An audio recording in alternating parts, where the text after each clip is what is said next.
Tulungan natin ang mga senador na ito. Senador Jaime, Senador Bondok, tulungan po natin. Pwede pa natin palakpakan muli.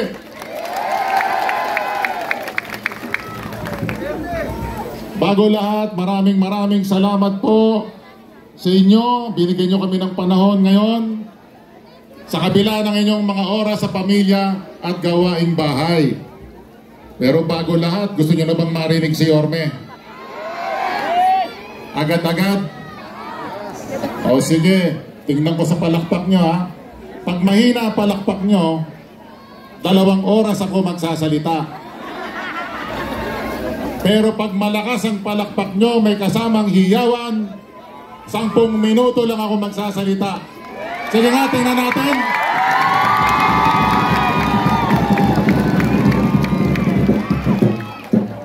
Gusto nyo na akong paalisin, no?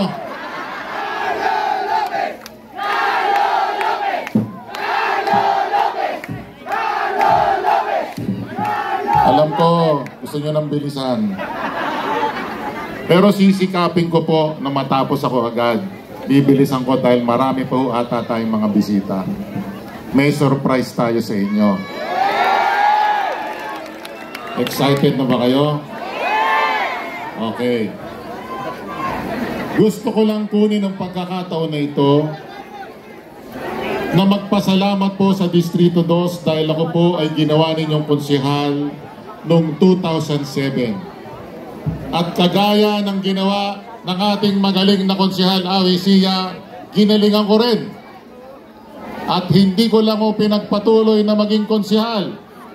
Ako ho ay naging congressman ninyo at ginalingan ko po, nagsilbi po ako, nagmalasakit po ako sa pundo, kaya natapos ko po ang aking termino ng 9 na taon. Pagkatapos nun, tapos na. Kaya ako ay nawala ng ilang taon. Tama? Nagkausap kami ni Yorme nung nakaraang taon. Ang sabi niya sa akin, Kong Carlo, nagpapahiwatig ang Batang Maynila na kailangan muli ng gobyerno sa Maynila at tingin ko ako po ay lalaban muli para bumalik sa pagkamayor. Ang sabi ko naman kay Yorme, Yorme, isama mo ko dyan. Kasama mo kong lalaban para sa Batang Maynila.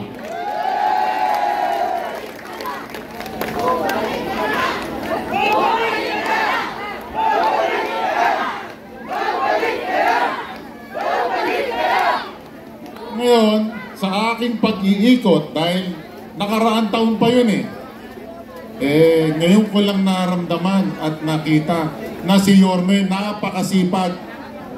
Talaga namang hinahangaan ko si Yorme.